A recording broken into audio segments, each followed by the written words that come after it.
오늘 우리에게 주신 거룩하신 하나님의 말씀이었습니다. 여러분, 교회 다니는 모든 성도들이 교회에 대해 가지고 있는 바람과 기대는 무엇일까요? 모든 성도들의 교회에 대한 바람과 기대는 교회의 부흥일 거예요. 그렇죠? 여러분 다 교회의 부흥을 원하시죠? 목사들도 목회를 시작하는 순간부터 교회의 부흥을 꿈꿔요. 목회를 시작하는 그 순간부터 수많은 사람들이 막 물밀듯이 밀려오는 그러한 환상 또는 망상, 그것을 하나님이 주신 목회의 비전으로 삼습니다. 자, 그런데 성도들이 꿈꾸는 부흥이나 목회자들이 기대하는 부흥이나 그 기준은 대부분 어때요? 그 기준은 대부분 외형적이고 세상적이죠. 그러니까 크고 화려한 교회 건물, 그리고 수많은 성도들, 차고 넘치도록 풍족한 교회 재정, 또 웅장한 오케스트라와 함께하는 화려한 성가대와 전문가들로 구성된 찬양팀, 또 교회 예배를 하나의 콘서트처럼 열광적으로 만들어주는 최신 음향 시설과 조명과 멀티미디어 장비들, 그리고 교회 건물뿐만 아니라 그 외에 교육관, 기도원, 또 복지관 같은 수많은 부속 건물을 가지고 있고요. 그리고 끊임없이 계속해서 운행되는 교회 버스와 그 버스에서 막 밀려 내려오는 사람들, 바로 이러한 것들이 우리가 일반적으로 생각하는 그 부흥의 기준이고 결과 아닙니까? 그렇죠? 우리가 생각하는 부흥이 저런 거예요. 그런데 부흥의 본질은요, 외형적인 것이 아니라 영적인 것이에요. 얼마나 많은 사람들이 모이느냐가 중요한 것이 아니라 몇 명이 모이든지 간에 그 사람들이 진정한 그리스도인으로 변화가 되었느냐, 바로 그것이 예수님께서 생각하시는 부흥의 핵심이에요. 예수님은 변화되지 못한 수천 명의 교회만 다니는 출석 교인보다 진정한 그리스도인으로 변화된 단 한 사람의 제자를 필요로 하세요. 변화되지 못한 채 교회만 출석하는 그 수천 명의 사람들이 할 수 있는 것은 아무것도 없지만 참된 예수님의 제자로 변화된 단 한 사람이 예수님을 위해서 큰 일을 할 수 있기 때문이에요. 여러분, 하나님을 제일 잘 알고 제일 잘 믿는다고 자부했던 그 유대인들을 한번 생각해 보세요. 그들은 크고 화려한 성전 건물을 가지고 있었고요. 그리고 정말 차고 넘치도록 풍족한 재정과 수많은 신도들, 또 웅장한 성가대와 또 수많은 제사장들과 성전 봉사자들을 소유하고 있었지만, 그런데 그 예루살렘 성전이 어떻게 됐습니까? 오히려 하나님의 손에 의해 파괴되어 버렸고요. 결국 영적으로 변화되지 못하고 거듭나지 못했던 유대인들은 나라까지 빼앗기고 포로로 끌려가게 되었잖아요. 하나님과의 관계에서 중요한 것은요, 그리스도인들이, 그리고 그들의 공동체인 교회가 얼마나 크고 얼마나 많은 것을 소유했느냐가 아니라 얼마나 영적으로 변화되어서 잃어버렸던 하나님의 형상을 회복했느냐입니다. 교회의 건물이 커지고 성도의 수가 많아지는 것이 부흥의 본질이 아니고요, 성도 한 사람 한 사람이 진정한 그리스도인이 되어서 예수님의 제자로서의 사명을 감당하게 되는 것이 바로 예수님이 말씀하신 참된 부흥의 의미예요. 예수님의 12 제자를 한번 생각해 보세요. 이 12 제자들이 처음엔 어땠습니까? 하나같이 오합지졸들이었어요. 그랬던 12 제자가 성령을 받은 후에 예수님의 사명을 이어받은 사도로 변화가 되었을 때, 그리고 교회를 핍박하던 바울 한 사람이 진정으로 예수님을 영접한 자가 되었을 때, 자, 그들은 몇 사람 되지 않았지만 바로 그들이 전 세계로 그리스도의 복음과 교회를 확장되도록 만들었고요. 또 교회의 역사가 2000년이 넘게 이어져 가도록 만들었습니다. 자, 그렇다고 물론 교회가 외형적으로 성장하면 안 된다는 거 아니에요. 외형적으로도 성장을 해야죠. 그런데 순서가 중요하다는 거예요.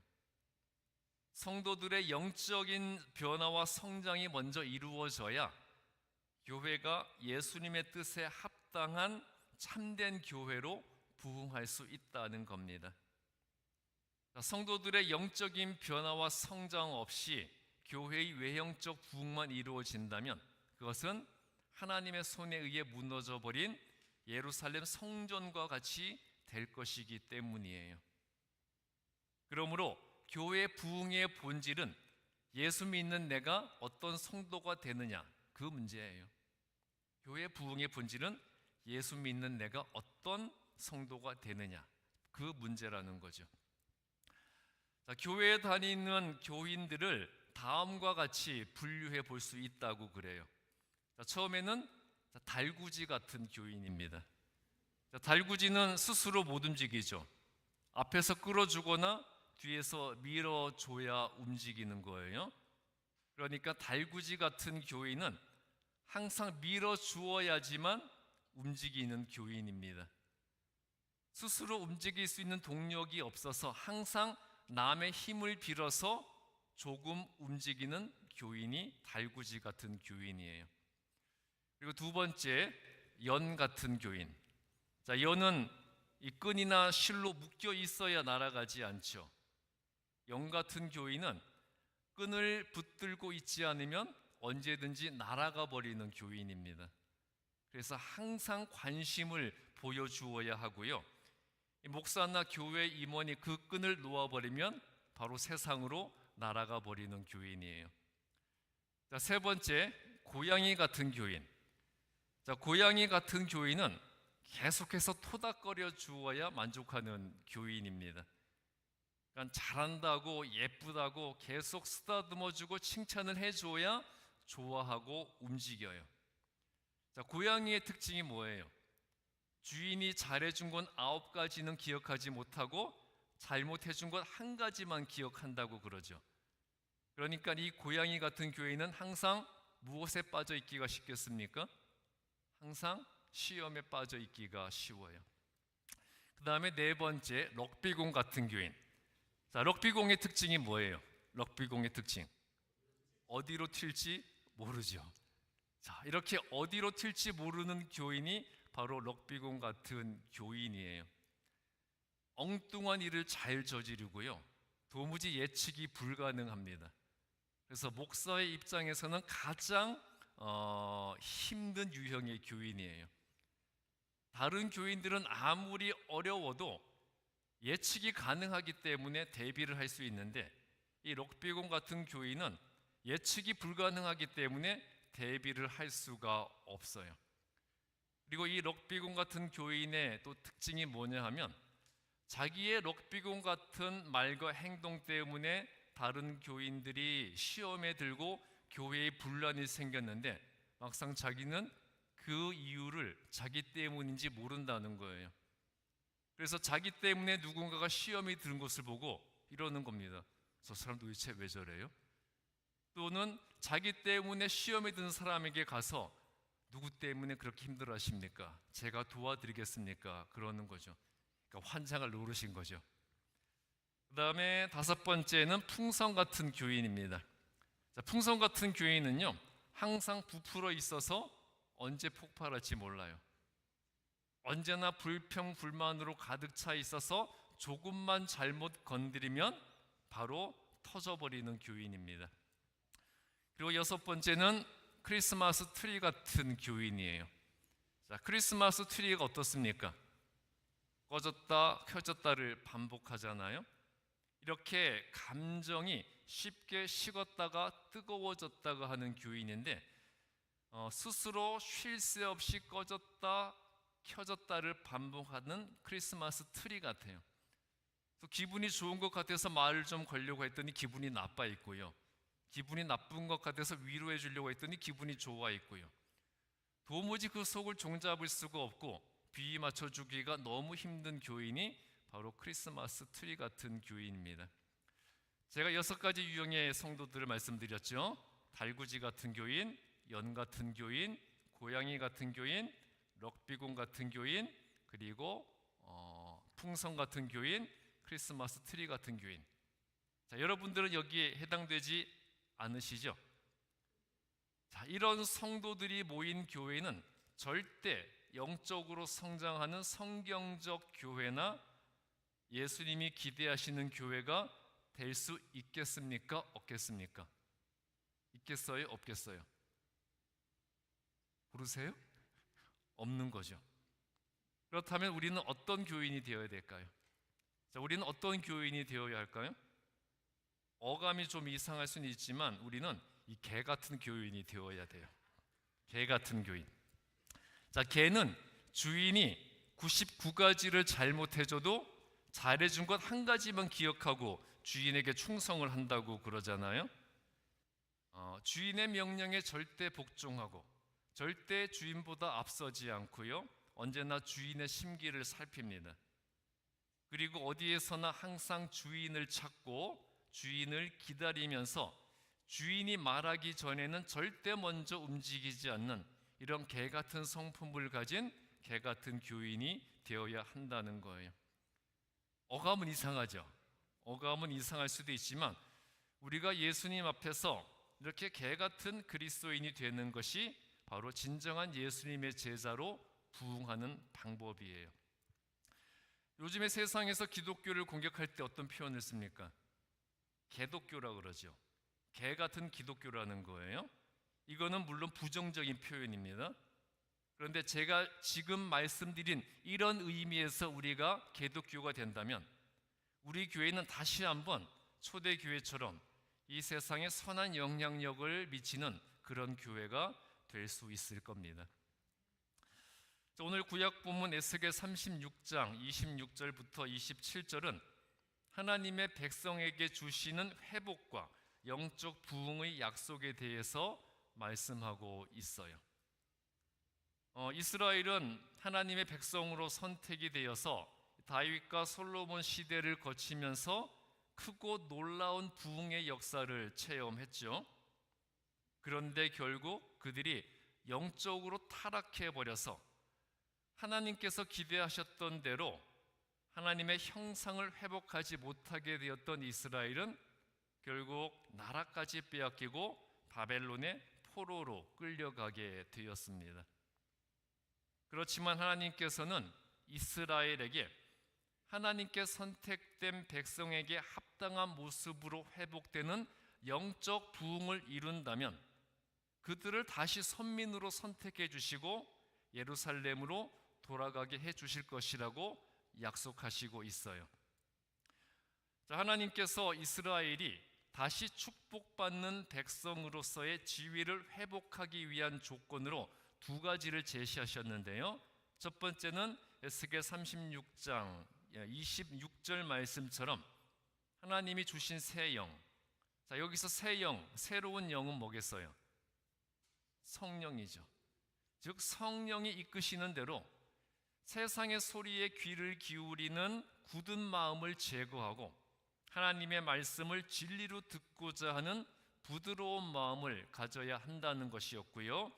둘째로는 27절에서 언급하는 것처럼 하나님께서 무엇을 말씀하시든지 말씀하신 그대로 행하고 순종해야 한다는 것이었습니다. 하나님은 이스라엘에게 하나님의 말씀을 듣고 그 말씀대로만 행하는 것이 하나님의 백성으로서 회복되는 영적 부흥의 시작이라는 것을 분명히 말씀해 주셨어요. 그리고 오늘 신약 본문 로마서 12장 1절부터 2절은 이 세상과 구별되는 그리스도인의 변화된 삶이 부흥의 핵심이라는 것을 분명히 밝히고 있어요. 세상과 구별되는 그리스도인의 변화된 삶, 그것이 부흥의 핵심이라는 거죠. 우리가 참된 그리스도인으로 변화되고 부흥하기 위해서는요, 인간이 하나님에 의해 처음 창조되었을 때의 형상을 회복할 수 있어야 돼요. 로마서 12장 2절 말씀처럼 예수님을 믿는 자들이 본받아야 할 것은 이 세대의 유행과 풍조가 아니에요. 바울은 2절 말씀에서 우리가 마음을 새롭게 해서 변화를 받아야 한다고 했는데요, 우리의 마음이 새롭게 되는 기준은 하나님께서 우리를 창조하셨을 때 인간에게 불어넣어 주신 하나님의 형상이에요. 즉 바울이 말하는 변화는 우리에게 원래 없었던 모습으로 바뀌는 것이 아니라 인간이 본래 가지고 있었던 그 거룩한 모습으로 회복되는 것이라는 거예요. 즉 인간이 처음 창조되었을 때의 거룩한 모습으로 회복되는 것이 바로 바울이 말하는 변화라는 것입니다. 바로 그것이 우리가 분별해야 할 하나님의 선하시고 기뻐하시고 온전하신 뜻이에요. 이와 같이 하나님이 원하시는 영적 부흥을 이루기 위해서 하나님의 말씀대로 행하며 살아가는 것이 바로 1절에서 말씀하시는 내 자신을 하나님께 산제물로 바치는 영적 예배가 되는 겁니다.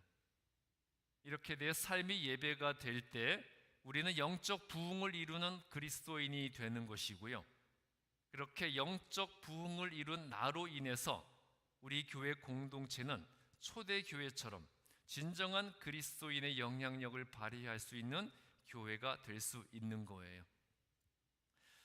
자, 이렇게 우리가 참된 그리스도인으로 회복되고 변화되는 것이 하나님이 원하시고 기대하시는 진정한 부흥입니다. 그러므로 교회의 부흥을 위해서는요, 우리 개인의 부흥이 우선되어야 돼요. 나를 통해서 거룩하신 하나님의 형상을 드러내는 그리스도인이 되어야 한다는 거죠. 자, 우리가 하나님을 어떤 하나님으로 만드는가는 누구에게 달려 있겠습니까? 하나님을 어떠한 하나님으로 만들 것인가는 나에게 달려 있어요. 믿지 않는 자들은 나를 보고 내가 믿는 하나님을 판단하기 때문이에요. 자, 고든 캐디 목사는 이렇게 말했습니다. 이 세상은 교회와 교인들을 지켜보고 있습니다. 세상은 교회가 전파하는 메시지를 그리스도인들이 실천하기를 원합니다. 이 세상은 그리스도인들이 보다 높은 수준의 도덕과 겸비와 경건을 유지해 줄 것을 바랍니다. 이것은 무리한 요구가 아닙니다. 그리스도인들의 말을 액면 그대로 받아들인 것에 불과합니다. 성도 여러분, 당신들의 주위에 있는 불신자들은 당신들의 삶과 양심이 그들보다 훨씬 더 고결하고 민감하기를 기대한다는 것을 잊지 마십시오. 불신자들은 모순된 그리스도인들을 끄집어내기를 좋아합니다. 한편 그런 것들이 그리스도의 복음을 배척하는 구실이 된다는 데에 문제의 심각성이 있습니다. 자, 여러분 이 말에 공감을 하시나요? 그리스도인들의 부흥되지 못한 삶의 모습이 그리스도의 복음을 배척하는 구실이 된다는 거죠. 사실 우리 그리스도인들은 말로는 사랑하고 하면서도 사랑하지 못했고요, 또 말로는 감사하라고 하면서도 감사하지 못했어요. 또 겸손하라고 하면서도 겸손하지 못했고, 정직하라고 하면서도 정직하지 못했던 것이 사실입니다. 그렇죠? 그런데 더 큰 문제는요, 그렇게 해보려는 어떠한 시도나 노력도 해보지 않는 데에 있어요. 하나님의 독생자 외아들 예수 그리스도께서 우리의 죄를 대신해서 십자가에 못 박혀 죽으신 것은 우리를 구원하시기 위해서죠. 그렇죠? 그래서 우리는 구원을 받았습니다. 그러면 다 끝나는 겁니까? 예수님으로 인해 우리가 구원받았으면 다 끝나는 건가요? 자, 우리의 신앙생활과 믿음 생활의 최종 목적이 구원받는 데 있는 건가요? 어떻게 생각하십니까? 아니죠. 구원은 우리의 최종 목적이 아니에요. 오히려 시작입니다. 우리가 구원받았다는 사실보다 더 중요한 것은 우리가 구원받은 그리스도인으로서 어떻게 살아가느냐입니다. 구원받았다는 게 중요한 것이 아니라 이제 구원받은 자로서 앞으로 어떻게 살아가느냐, 그게 더 중요하다는 거죠. 예수님이 우리를 구원하시고 성장시키시는 절대적인 이유는요, 우리가 참된 그리스도인이자 예수님의 제자로 부흥해서 이 세상을 위한 예수님의 구원 사역을 이어가기 위해서예요.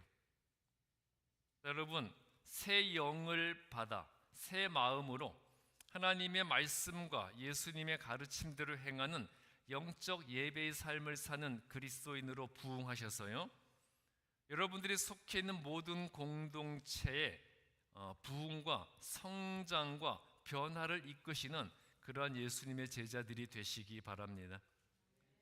여러분 한 사람 한 사람 모두가 진정한 그리스도인으로 부흥하셔서 여러분의 가정과 여러분의 일터와 또 여러분이 속해 있는 모든 공동체와 그리고 여러분이 섬기는 교회를 부흥하도록 이끄시는 예수님의 제자들이 되시기를 주님의 이름으로 축복합니다. 기도하겠습니다. 사랑의 주님, 하나님의 형상과 모양대로 창조되었던 거룩함을 회복하는 진정한 예수님의 제자로 저희들을 변화시켜 주시옵소서.